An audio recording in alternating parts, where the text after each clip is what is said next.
Tidak, tidak. Nasibku jauh lebih baik dibanding nasibmu.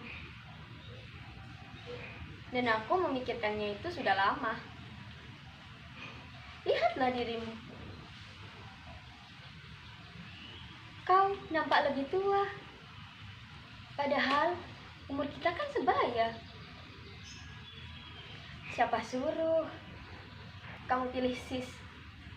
Pasti kamu menderita kan? Apa sih hebatnya dia? Siapa dia? Kaya? Jenius? Nol besar? Sis parasit? Dia benalu bagi keluarganya. Dan aku tidak akan mau menikah dengan lelaki yang jelas-jelas sudah kasih isyarat tidak akan mampu bertanggung jawab. Masih begitu kan sampai sekarang? Aku tahu dia tidak akan mungkin mau mengotori tangannya. Dia priai. Dia hanya ingin segala sesuatu tersedia di atas baki emasnya. Tinggal mengunyah seperti kerbau, suka bermalas-malasan, tapi maunya selalu dihormati. Memang sis tampan, bagaikan Arjuna. Banyak gadis-gadis yang tergila-gila, tapi bukankah wajah itu akan berubah? Pasti dia sekarang makin gendut. Mulai botak. Giginya sudah lepas berapa? Atau dia sudah mulai terkena berbagai penyakit seperti asam urat, stroke, gula, atau bahkan jantungan. Bagaimana dia diranjang? Apa dia masih suka membuat kejutan lalu tiba-tiba menyerang? Apa dia sudah tidak mampu lagi?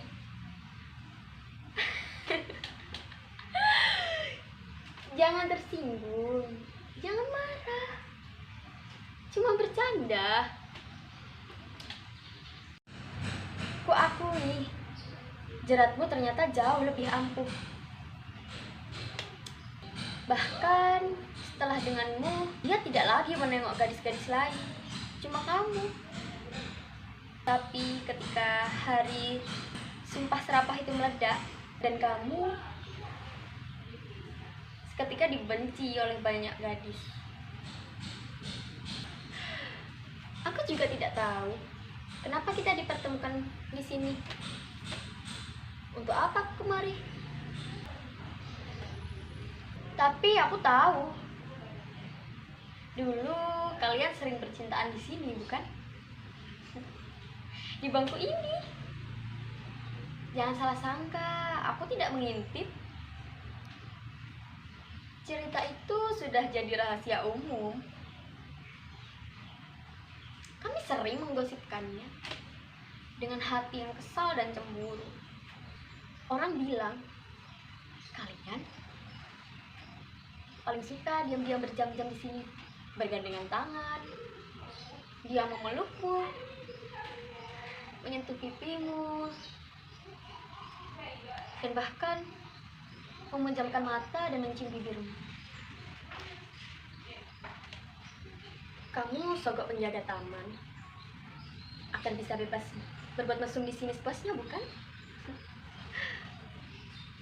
Cara dan taktikmu itu murahan. Semakin kau rayu dia, semakin pula sis tidak bisa lepas darimu.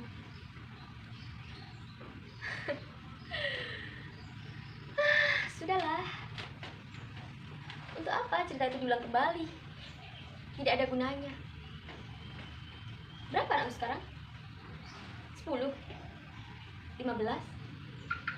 Berapa perempuan? Berapa lelakinya? Atau bahkan kalian belum ada anak? Maaf jika dugaan kita salah. Ya harus kuakui, karena aku cemburu. Mungkin kalian memang bahagia. Harus kuakui, aku rindu denganmu. Seharusnya kita tetap bersahabat seperti dulu, sebelum sis jadi batu sandungan kita. Seharusnya kita melupakannya. Toh juga sudah menjadi masa lalu, tidak akan mungkin kembali, kan? Waktu undangan pernikahan kalian sampai di tangan kami hancur. Luka yang paling buruk. Memang tak ada darah yang mengucur, tapi sakitnya bukan kepala. Ada yang meraung, ada yang menangis seminggu. Bahkan si Maria, dia sudah siap-siap gantung diri. Yang paling parah, si Tupi. Hampir saja otaknya tidak bisa disembuhkan. Dia sempat dirawat di rumah sakit jiwa. Lalu aku demam, sakit panas 2 bulan. Mengigau, menganggap dunia ini sudah kiamat.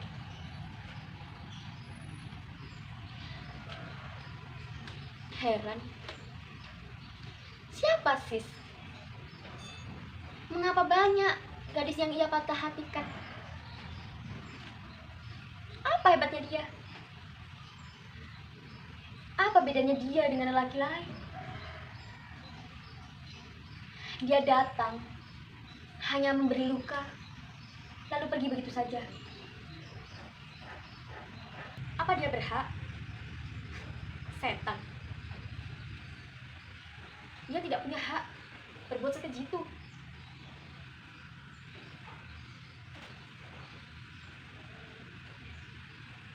Kami sengsara.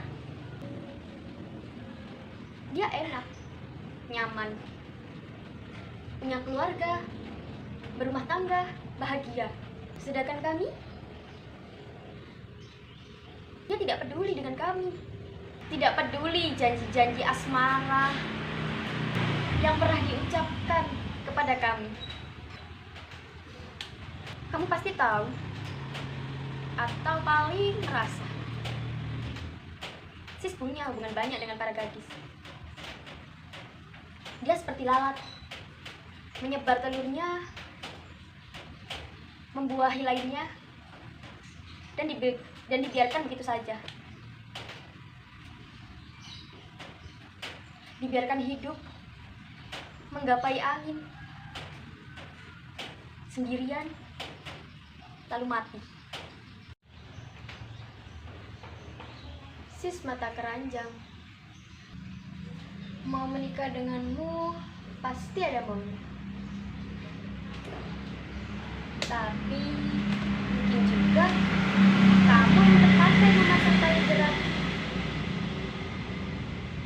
Kamu bersiasat menjebloskan sis ke dalam suatu dilema, sehingga dia terpaksa mengambil tanggung jawab itu. Ayolah Is, tidak perlu membantah. Semua tahu. Aku marah loh jika kamu menyangkal. Cerita sudah beredar, gosip pun sudah terlanjur menyebar. Seluruh kota tahu kamu sebar kabar. Sislah bapak anak yang tengah kamu kandung. Kamu tuntut sis untuk menikahi. Padahal apa kenyataannya? Tidak ada bayi dalam kandunganmu. Tidak ada kehamilan. Tidak ada alasan untuk bertanggung jawab. Sialan. Sis bisa bebas, tapi dia tetap memilikimu. Sudahlah. Aku juga bersyukur tidak menikahi sis. Belum tentu kutemukan bahagia. Apalagi jika sis tetap malas, pengangguran, dan lontang-lantung. Bagaimana jika anakku nanti makan? Apakah aku harus menjadi pengemis? Mengapa kau diam saja? Mengapa tidak berterus terang? Aku buta keadaan kalian. Hanya bisa meraba-raba dan mengada-ada. Apa betul kalian bahagia? Atau sengsara? Bicaralah. Apa? Bagaimana kondisi keuangan kalian? Sudah punya rumah sendiri? Atau masih kontrakan? Atau kalian masih menumpang di rumah saudara? Apa kalian sudah punya mobil? Lemari es? Kolam renang? Atau kalian cuma peminta-minta? Bicara. Ayo, bicara. Aku akan mendengarkan.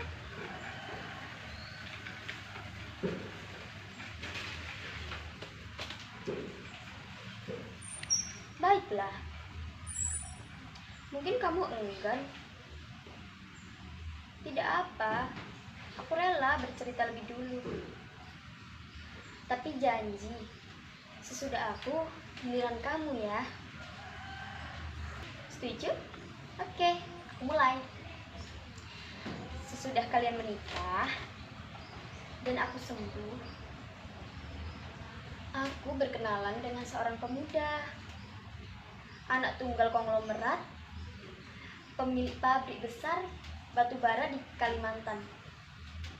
Dan juga dia memiliki hotel bintang 5 di Surabaya dan Jakarta. Kita berpacaran hanya 5 bulan. Kemudian dia melamarku dan aku terima lamarannya. Kami bahagia.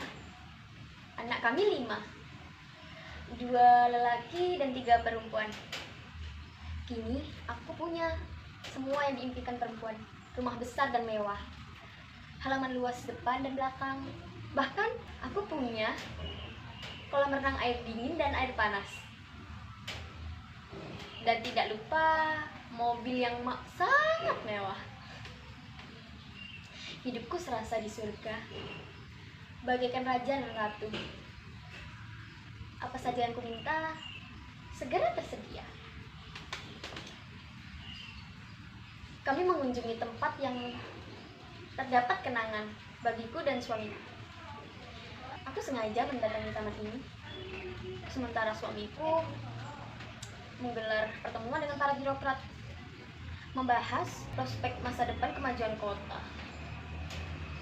Sungguh tidak terduga, aku bisa berjumpa dengan ini sungguh luar biasa. Itu tadi seluruh kisahku, tidak banyak gejolak, sederhana. Kisah hidup orang biasa yang bahagia. Sekarang giliran kamu. Apa saja yang sudah terjadi setelah kalian menikah? Masa tidak mau bicara? Atau kamu bisu? Bicara. Sumpah, aku rela kamu menikahi sis. Aku sudah bahagia. Aku punya keluarga, aku punya semuanya. Dengar ini, aku bahagia.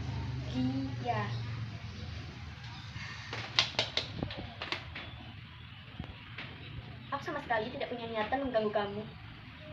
Aku juga tidak punya minat ketemu sis. Atau barangkali kamu curiga. Untuk apa?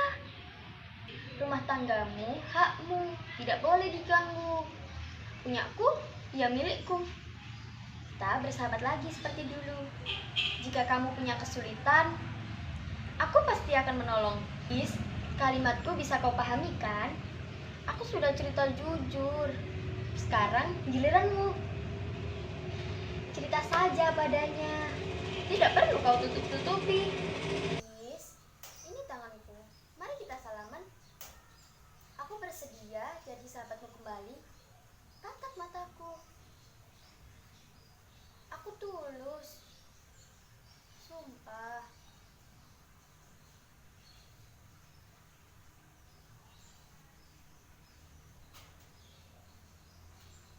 Mengapa? Sumpahku masih kau mau ragukan. Kalau begitu, bilang. Aku harus apa? Agar keraguanmu hilang. Jangan curiga. Tidak patut mencurigai sahabat sendiri. Aku sahabatmu, bukan? Bagus. Niat baikku tidak kau sambut. Respon nol. Mengapa? Apa sih sudah cerita tentang aku? Sehingga kamu tetap cemburu? Bilang apa dia tentang aku? Dia mengoceh apa? Seharusnya bukan kamu yang dinikahi, tetapi aku. Dia cerita pelayanan cintaku jauh lebih istimewa dibanding kamu. Itu kenyataan. Aku selalu berhasil membuat hajat asmaranya puas. Dia mau apa saja. Bicaralah. Oke, baiklah. Kalau kamu tidak mau ngomong, aku yang akan berterus terang. Kukira tadinya aku mampu menyimpan semua rahasia, sanggup menahan semua yang kurasa. Ternyata tidak. Aku sudah tidak sanggup lagi. Tadinya kukira ceritaku dan Sis akan kubawa mati, dan tidak ada yang tahu kecuali Sis dan aku. Tapi kau sudah memaksaku. Kau berhasil mendorongku ke sudut. Tak ada jalan lain. Baiklah. Sebelum Sis berhubungan dengan kamu, dia sudah intim denganku. Kami seperti suami istri. Dan pernikahan kalian dengan tiba-tiba, aku rasakan seperti geledek menyambar kepalaku. Aku hancur berkeping-keping. Masa depanku hancur. Aku gila. Sinting. Hilang pegangan. Itulah hari kiamat bagiku. Cerita tentang Meina, Maria, Tuti, itu semua hanya gabungan dari penderitaan yang kurasakan. Aku pergi ke kota lain dengan benih Sis di perutku. Anakku, anak Sis lahir. Tapi cuma beberapa jam dia menangis. Tuhan mengambilnya kembali. Aku semakin habis, tidak punya apa-apa lagi. Nasib menjebloskanku ke dalam got yang bau, busuk, tapi tidak bisa ditolak. Aku harus hidup, bangkit. Aku harus membuktikan kepada kamu dan Sis, ini aku tidak goyah dan harus bertahan. Aku tidak sudi kalian remehkan. Aku harus kuat, harus perkasa. Aku harus datang lagi kepada kalian untuk balas dendam. Aku benci dengan kalian.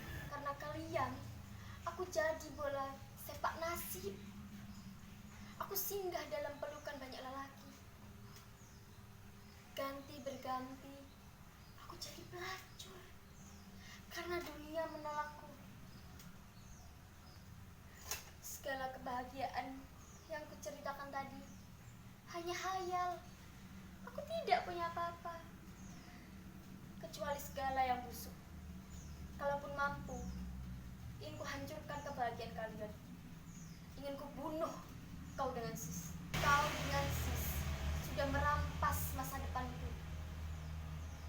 Sudah mencuri apa yang seharusnya menjadi milikku. Setiap kali aku bercermin, hanya kalian yang aku lihat. Kenangan tentang kalian tak bisa dibuang begitu saja. Aku benci.